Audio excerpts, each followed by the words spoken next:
Bienvenidos alumnos, nos encontramos en la videoclase de la unidad 2 de la asignatura de diseño instruccional. ¿Cuáles son los contenidos de esta clase? Vamos a abordar el análisis del modelo ADIE como modelo genérico para el diseño instruccional. Vamos a abordar cada una de las fases del modelo ADIE y vamos a conocer distintas herramientas que nos van a ayudar a la construcción de cada una de ellas. ¿Qué es un modelo de diseño instruccional? Las distintas concepciones del diseño instruccional son expresadas a través de modelos de diseño instruccional, que básicamente sistematizan el proceso de desarrollo de acciones formativas, guiando y orientando el proceso. Existen numerosos modelos. Uno de ellos es el modelo genérico ADIE, cuyo nombre es el acrónimo de las 5 fases que lo componen: análisis, diseño, desarrollo, implementación y evaluación. Disponer de los modelos es de gran ayuda para el diseñador instruccional, pues los modelos establecen fases que van orientando y ordenando el proceso. Vamos a ver cada una de las fases de este modelo genérico.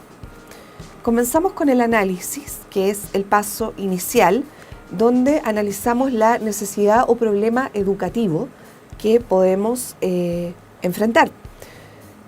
Se identifica la población destinataria, se analizan las limitaciones y desde un enfoque de proyecto se organiza también el equipo de trabajo, el plan de actividades y se presenta una propuesta inicial con presupuesto.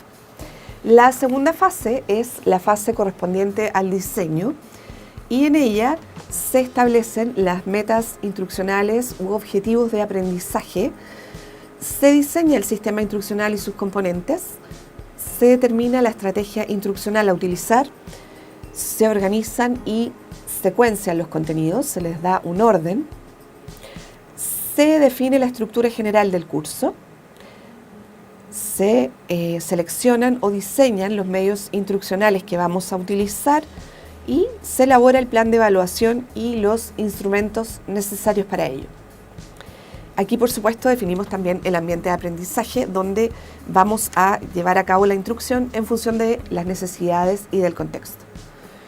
En la tercera fase, que es la fase de desarrollo, se generan propiamente tal las actividades de aprendizaje. Se producen los materiales de aprendizaje, se producen e integran los medios y se evalúa según la propuesta. La cuarta fase de este modelo genérico es la fase de implementación. Aquí se ejecuta y pone en práctica la acción formativa con la participación de los alumnos. Y en la fase de evaluación se realiza la evaluación formativa de cada una de las etapas del proceso y la evaluación formativa de los resultados. A continuación vamos a ver el detalle de cada una de estas fases y además revisaremos distintas herramientas que nos van a ayudar a construir cada una de ellas.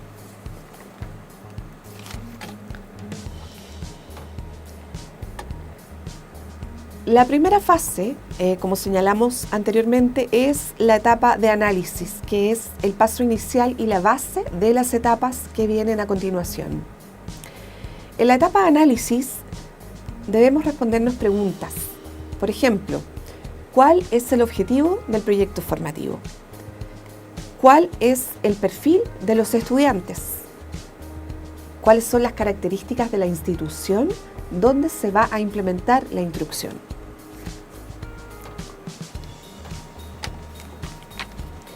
En primer término, debemos determinar cuál es la necesidad o problema educacional, entendido en términos prácticos como el vacío entre lo que es y lo que debiese ser.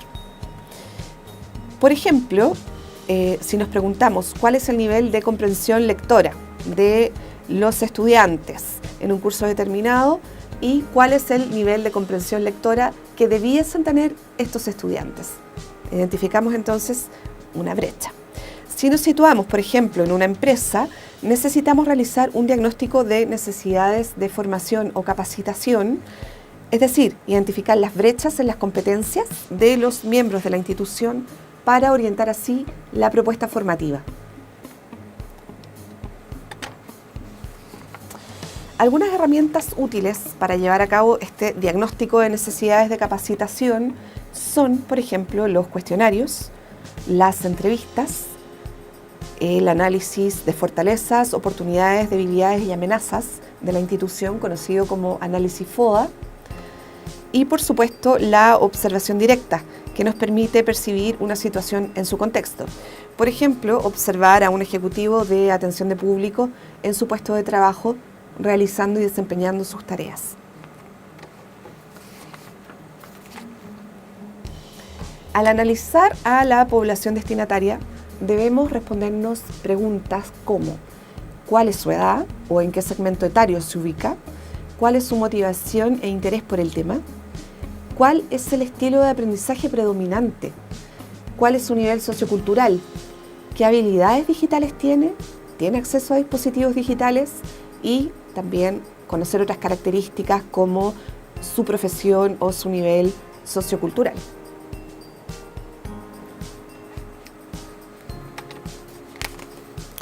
En general, al hablar de estilos de aprendizaje, podemos hablar de 4 grandes grupos. Un estilo de aprendizaje visual-verbal, donde la preferencia por la adquisición de información está en la lectura, es decir, leer información. Un estilo de aprendizaje visual no verbal, donde la preferencia está en ver gráficos o diagramas que expliquen la información. Un estilo de aprendizaje auditivo verbal, donde la predominancia es escuchar la información. Y un estilo de aprendizaje táctil kinestésico, donde se busca realizar actividades físicas. Otra herramienta importante en este ámbito para definir los estilos de aprendizaje nos la entrega la teoría de las inteligencias múltiples de Gartner, quien señala que existen al menos 8 tipos de inteligencias. Una inteligencia lingüística, que es la que tienen, por ejemplo, los escritores, los redactores o los poetas. Una inteligencia espacial, que es la que tienen, por ejemplo, los ingenieros, los escultores o los arquitectos, es decir, ellos son capaces de formar modelos mentales del mundo en 3 dimensiones.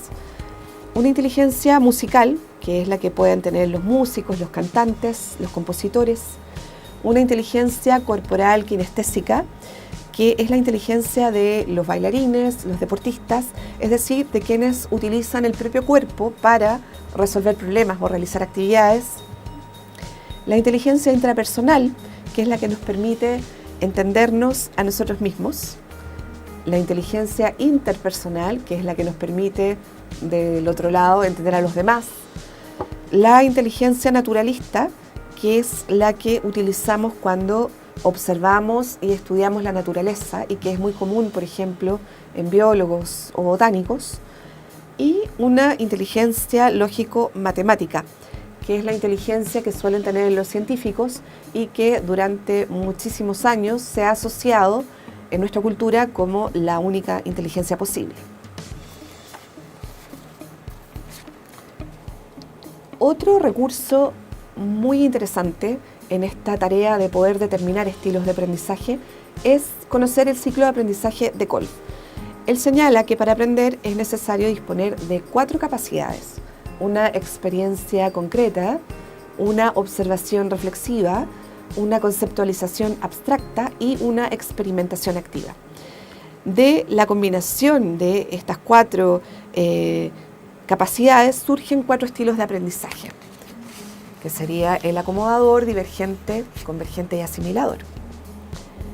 Basándose en los postulados de Kolb, investigaciones posteriores que están más orientadas al mundo de las organizaciones, como las de Honey y Manford, nos plantean la existencia de 4 estilos de aprendizaje: activo, reflexivo, teórico y pragmático. Vamos a ver en detalle cada uno de estos estilos. Los estudiantes activos, en primer término, son aquellos quienes sienten interés por trabajar en grupo y por involucrarse activamente en las distintas actividades. Ellos se implican plenamente en experiencias nuevas, crecen ante los desafíos y suelen aburrirse cuando se enfrentan a plazos más largos. Por otra parte, los estudiantes reflexivos son aquellos que aprendan también con las nuevas experiencias, pero no necesariamente disfrutan de implicarse directamente en ellas. Reúnen la información y la analizan antes de llegar a una conclusión. Observan y escuchan a los demás. Intervienen solo cuando se sienten realmente seguros y se han adueñado de la situación. Tenemos también los estudiantes pragmáticos que acceden a la información mediante la aplicación práctica de las ideas. Ellos tienden a la impaciencia frente al exceso de teoría. Y por último, los estudiantes teóricos que aprenden mejor cuando la información se les presenta como parte de un modelo, de una teoría o de un sistema. Prefieren analizar y sintetizar.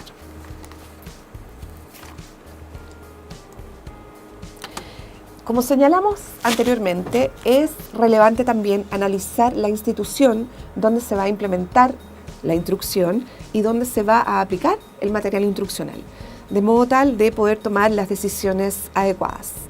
Este análisis nos va a permitir comprender los objetivos de la institución, sus supuestos filosóficos y por supuesto también la viabilidad, es decir, la factibilidad estratégica, operativa y financiera para llevar a cabo nuestro proyecto.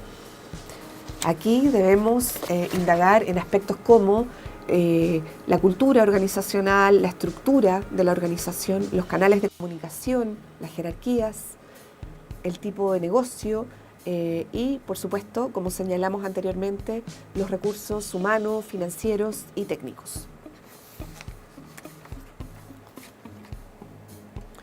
Por último, debemos analizar el propósito y objetivo del proyecto formativo. Es decir, ¿por qué se va a implementar este proyecto en base a la necesidad de formación o capacitación?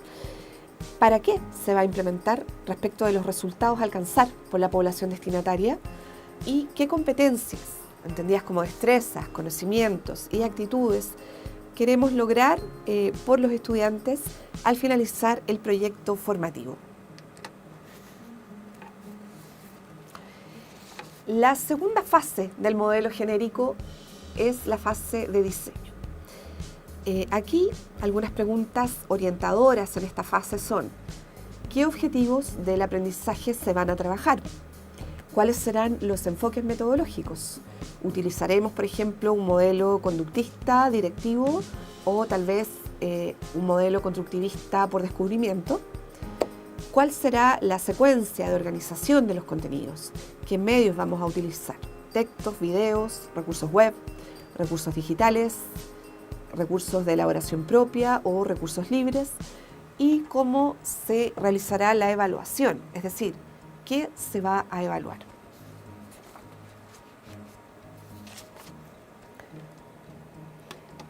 En primer término, es importante definir entonces las metas instruccionales u objetivos de aprendizaje.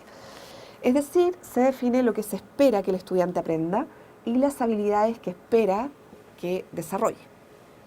Es importante destacar que los objetivos de aprendizaje deben estar enfocados hacia el estudiante y deben estar alineados con la evaluación.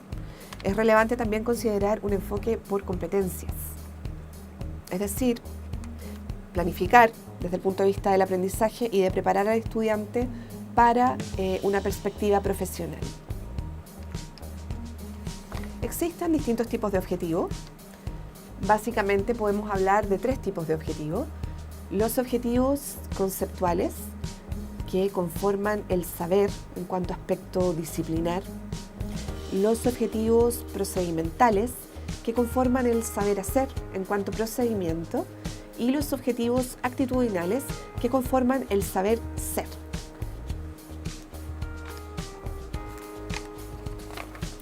Por otra parte, según la taxonomía revisada de Bloom, los objetivos de aprendizaje suponen 6 tipos distintos de desempeño cognitivo, desde el nivel más bajo de desempeño, que es recordar, hasta el nivel más alto, que es crear. Es importante entonces considerar la taxonomía revisada de Bloom al momento de redactar los objetivos de aprendizaje, de manera tal que las tareas y actividades que se planteen a los estudiantes aborden estos seis niveles de desarrollo cognitivo: crear, evaluar, analizar, aplicar, comprender y recordar.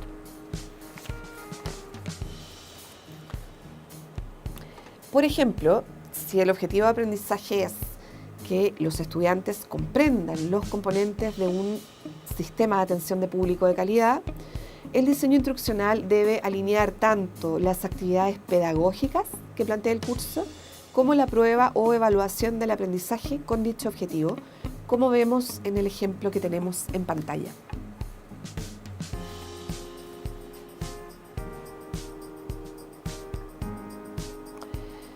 Otra de las tareas de la fase de diseño es la determinación de estrategias y enfoques instruccionales. Aquí, el diseñador instruccional debe decidir cuáles estrategias de aprendizaje se utilizarán. Si será, por ejemplo, aprendizaje basado en problemas, si utilizará gamificación, flipped classroom. Debe decidir también qué aportes de las teorías de aprendizaje va a utilizar. Si va a utilizar aportes del conductismo, del constructivismo o de la interacción social, son decisiones que deben tomarse en esta fase de diseño. Otra de las tareas a desarrollar en la etapa de diseño es la organización de los contenidos y la secuencia del curso, para lo cual existen diversos formatos. Como vemos en los ejemplos, el primero, formato orientado a proyectos formativos con uso intensivo de la tecnología en general, y un segundo formato que estaría orientado a la estructuración de un curso ya más e-learning. Respecto del diseño de actividades, que es otra de las tareas de la fase de diseño, debemos considerar las distintas formas de interacción y comunicación entre los actores del proceso, definir el rol del profesor y diseñar también las maneras de retroalimentar a los estudiantes. Es importante que las actividades propuestas logren motivar, provean ejemplos y ejercicios, permitan una transferencia efectiva, estimulen el pensamiento reflexivo y desarrollen habilidades metacognitivas. Por último, tenemos la tarea de seleccionar los medios instruccionales que se van a utilizar y a través de los cuales transmitiremos la información. Aquí es importante considerar siempre los lenguajes nuevos de presentación y representación del contenido, los lenguajes multimedia, hipertextuales y transmedia.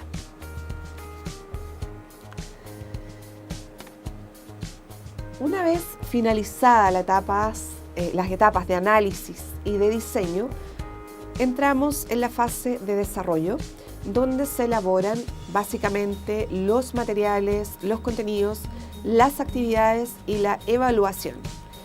La fase de desarrollo es el momento donde elaboramos y básicamente ensamblamos las distintas piezas del proceso. En la fase siguiente, la fase de implementación, se ejecuta la capacitación entregando los contenidos a los estudiantes. En esta etapa se pone a prueba la instrucción, se verifica su eficacia, su eficiencia y básicamente es el momento de hacer los ajustes necesarios que conduzcan a la comprensión del material por parte del estudiante y al cumplimiento de los objetivos de aprendizaje.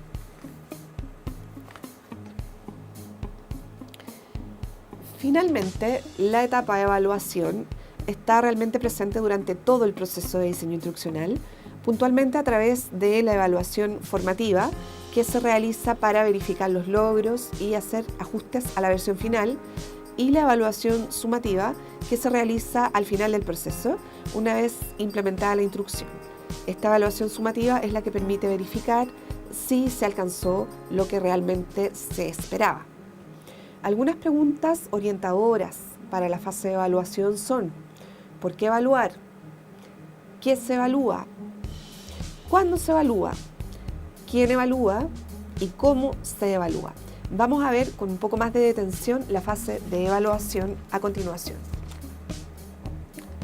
Una de las tareas de la fase de evaluación es determinar el propósito y enfoque metodológico. En cuanto a propósito, tenemos una evaluación diagnóstica que se realiza antes de abordar los contenidos del curso y busca o tiene como objetivo determinar los conocimientos previos de los estudiantes. Tenemos también una evaluación formativa que se realiza a lo largo de todo el curso y que tiene como función evaluar lo que los estudiantes están aprendiendo y también, por supuesto, lo que les falta por aprender. Con esta evaluación formativa podemos hacer un seguimiento y corregir errores durante el proceso. Tenemos también una evaluación sumativa o de impacto que se realiza después de abordar los contenidos y que nos permite verificar y certificar qué aprendió el estudiante al finalizar el proceso. Respecto a los enfoques metodológicos, nos encontramos con distintos tipos de evaluaciones. Por ejemplo, una evaluación cuantitativa, que es sumativa y cuyos resultados se reflejan en una cifra o en un indicador de logro. Tenemos también una evaluación cualitativa, que es más formativa, se refleja en una opinión, en una mejora o motivación, y una evaluación mixta, que junta o combina ambas evaluaciones. Debemos entonces determinar el propósito y enfoque metodológico definiendo qué tipo de evaluación utilizaremos.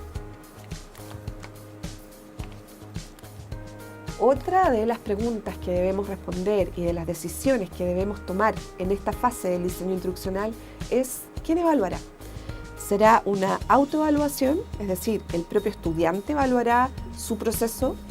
¿Será una coevaluación? Es decir, ¿el grupo o los compañeros evaluarán el proceso? ¿O será una heteroevaluación?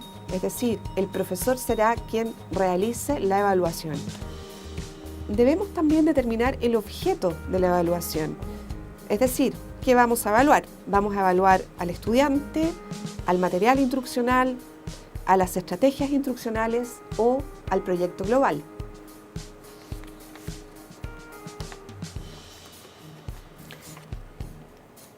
Una herramienta muy útil es el modelo de Kirkpatrick para la evaluación. Este modelo propone la evaluación de una determinada acción formativa en 4 niveles.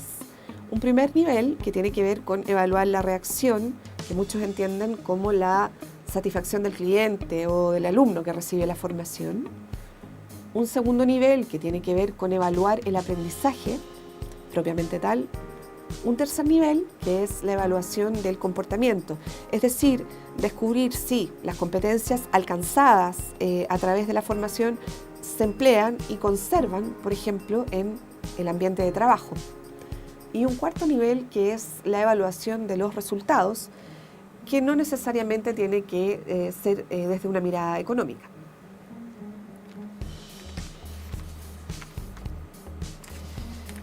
Debemos también, en la etapa de evaluación, definir los instrumentos y las pautas de evaluaciones. El instrumento de evaluación que nosotros determinemos va a depender de distintos factores. Por ejemplo, las características del curso, el número de estudiantes, los objetivos, los criterios de evaluación y también el tiempo del cual dispongamos para realizar efectivamente esta evaluación. Algunos instrumentos para la evaluación son, en una situación de prueba, pruebas de respuesta abierta o de respuesta cerrada, como verdadero o falso, términos pareados o selección múltiple. En una situación de desempeño, tenemos instrumentos como mapas conceptuales, simulación, portafolios, estudios de caso, role-playing, foros y otros.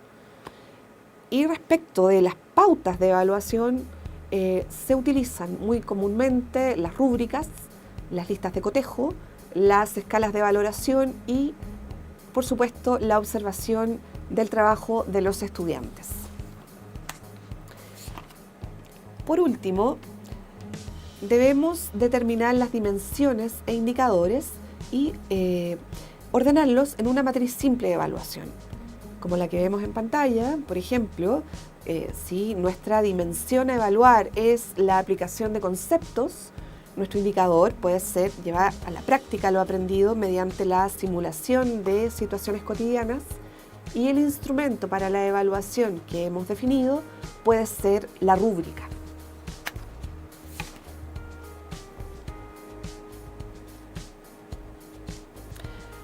Y bueno, llegamos de esta manera al término de la revisión del modelo genérico ADIE para el diseño instruccional. Hemos hecho un recorrido por cada una de sus 5 fases, desde el análisis, el diseño, el desarrollo, la implementación y la evaluación. Y hemos conocido también distintas herramientas y distintos recursos que nos pueden ayudar a construir cada una de estas fases de una manera completa y con mayor calidad. Llegamos entonces al final de esta clase. Muchas gracias.